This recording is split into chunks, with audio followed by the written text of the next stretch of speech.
સૌને મારા જય શ્રી કૃષ્ણ. વાલા વાલા ભગવત ભક્તોને રાધે રાધે, જય જય શ્રી રાધે. આજે ફાગણ મહિનાના કૃષ્ણ પક્ષની પાપમોચની એકાદશી છે. આજની એકાદશીનું કરવાનું ખૂબ પુણ્ય છે, કારણ કે પાપમોચની એટલે કે આપણા વરસભરમાં કરેલા કે આપણા જીવનમાં કરેલા નાના મોટા જે આપણા જાણ બહાર થતા હોય પાપો, એ બધા પાપોને આજે આ એકાદશી કરવાથી આપણે મુક્ત થતા હોઈએ છીએ. ભગવાન વિષ્ણુની પ્રિય એવી પાપમોચની એકાદશી છે આજે. તો આજના દિવસે હું સુંદર મજાનું પાપમોચની એકાદશી વ્રત કથા લઈને આવી છું. બધા પાલા ભગવત ભક્તો પ્રેમથી વ્રત કથા સાંભળજો. આપણે કથા શ્રવણ કરીને ભગવાન શ્રી હરિના નારાયણના ચરણોમાં અર્પણ કરીશું. જો મારો પ્રયાસ, મારી વાણી તમને બધાને ગમતી હોય તો અવશ્યથી ચેનલને લાઇક, શેર અને સબસ્ક્રાઈબ જરૂરથી કરજો એવી વિનંતી કરું છું. તો ચાલો આપણે પાપમોચની એકાદશીની વ્રત કથા ચાલુ કરીએ. ઓમ નમો ભગવતે વાસુદેવાય. આજે સવારે એટલે કે પાપમોચની એકાદશીના દિવસે સવારે પૂજા પછી ભગવાનની સામે બેસીને ભગવત કથાનો પાઠ કરવો અથવા કોઈ યોગ્ય બ્રાહ્મણ પાસે કરાવવું. પરિવાર સહિત બેસીને ભગવત કથા સાંભળવી, રાતભર જાગરણ કરવું. તેથી રાત્રે પણ કશું પણ ખાધા વગર ભજન કીર્તન કરીને જાગરણ થશે. બારસના દિવસે સવારે સ્નાન કરીને વિષ્ણુ ભગવાનની પૂજા કરો. પછી બ્રાહ્મણોને ભોજન કરાવીને દક્ષિણા આપીને વિદાય કરો. ત્યાર પછી પોતે ભોજન કરો. આ રીતે પાપમોચની 11 કરવાથી ભગવાન વિષ્ણુ અતિ પ્રસન્ન થાય છે અને વ્રતિના એટલે કે વ્રત કરનારાના બધા પાપોનો નાશ કરી દે છે. હવે એકાદશીની વ્રત કથા. ખૂબ સમય પહેલાં માધાંતા નામનો એક પરાક્રમી રાજા હતો. રાજા માધાંતાએ એકવાર લોમેશ ઋષિને પૂછ્યું કે મનુષ્ય જે જાણે અજાણે પાપ કરે છે તેનાથી મુક્ત કઈ રીતે થઈ શકે. ત્યારે મહર્ષિ લોમેશે કહ્યું હતું કે હે નરેશોમાં શ્રેષ્ઠ રાજન, પૂર્વકાળની વાત છે. અપ્સરાઓ દ્વારા સેવિત ચૈત્રરથ નામના વનમાં કે જ્યાં ગંધર્વોની કન્યાઓ પોતાના કિંકરો સાથે વાદ્યો વગાડીને વિહાર કરે છે, ત્યાં મંજુ ઘોષા નામની અપ્સરા મુનિવર મેઘાવીને મોહિત કરવા માટે ગઈ. મહર્ષિ ચૈત્રરથ વનમાં રહીને બ્રહ્મચર્યનું પાલન કરતા હતા. મંજુ ઘોષા મુનિના ભયથી આશ્રમથી એક કોષ દૂર રોકાઈ ગઈ અને અતિ સુંદર રીતે વીણા વગાડતી મધુર ગીતો ગાવા લાગી.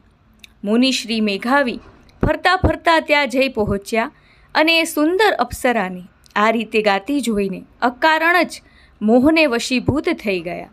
મુનિની આવી અવસ્થા જોઈને મંજુ ઘોષા એમની પાસે આવી વીણા નીચે મૂકીને એમને આલિંગન કરવા લાગી.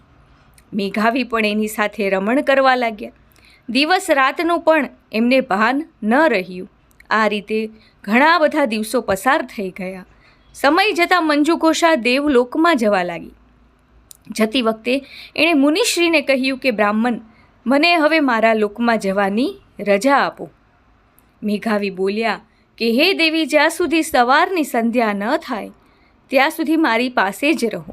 અપ્સરાએ કહ્યું, વિપ્રવર, અત્યાર સુધી કોણ જાણે કેટલીય સંધ્યાઓ જતી રહી. મારા પર કૃપા કરીને વીતેલા સમયનો વિચાર કરો. લોમેશજી કહે છે કે હે રાજન, અપ્સરાની વાત સાંભળીને મેઘાવી ચકિત થઈ ગયા.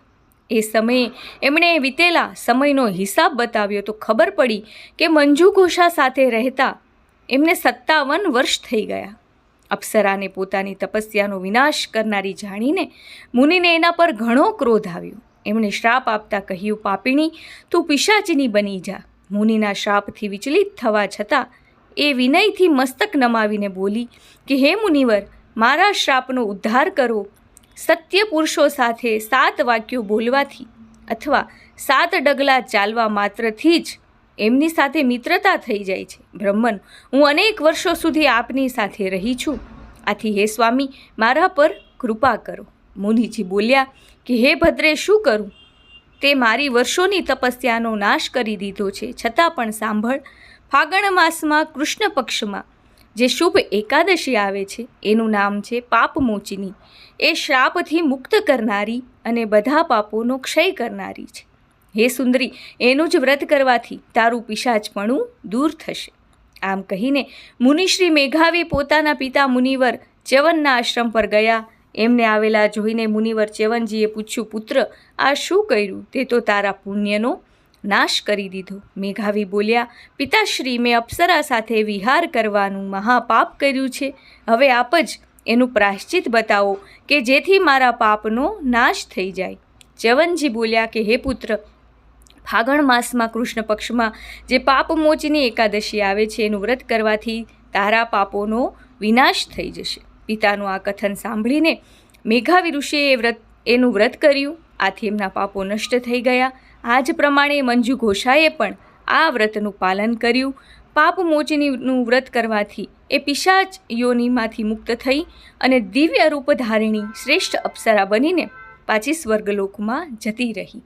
શ્રી કૃષ્ણાર્પણમસ્તુ. ગોવર્ધનનાથ કી જય. કૃષ્ણ કન્હૈયા લાલ કી જય. સૌને મારા રાધે રાધે. આદ્ય વૈદિક હિન્દુ સનાતન ધર્મ કી જય હો. ગૌ માતા કી જય હો.